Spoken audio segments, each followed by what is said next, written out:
Cold cough frequent గా వస్తుందా? Immunity తక్కువ అనిపిస్తుందా? వైటమిన్ సి లేకపోతే బాడీ వీక్ అయిపోతుంది. వైటమిన్ సి అంటే ఏంటి? ఇమ్యూనిటీకి సూపర్ హీరో.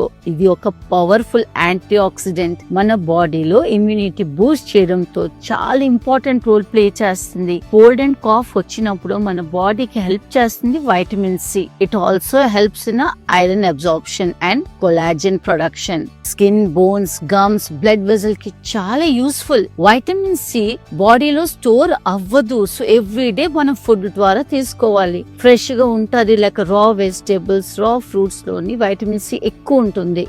మీరు లెమన్, మ్యాంగో, ఆరెంజ్, మోసంబి, జాంకాయ, ఉసిరికాయ ఇవన్నీలో వైటమిన్ సి ఉంటుంది. అండ్ కింగ్ వెజిటేబుల్స్ అయితే tomato, capsicum, cabbage, broccoli. So boiling తో కొన్ని న్యూట్రియన్స్ పోతాయి. సో కొంచెం స్టీమ్ చేసుకొని ఈ వెజిటేబుల్స్ అందరూ తీసుకోండి. డైలీ ఒక ఫ్రూట్ ఆర్ ఒక వెజిటేబుల్ మాక్సిమం వైటమిన్ సి ఉన్నవి మీ డైట్ లో యాడ్ చేయండి. ఇమ్యూనిటీ పెంచేది ఈ వైటమిన్ సి. సో మిస్ అవ్వకండి. And follow for more info. నమస్తే.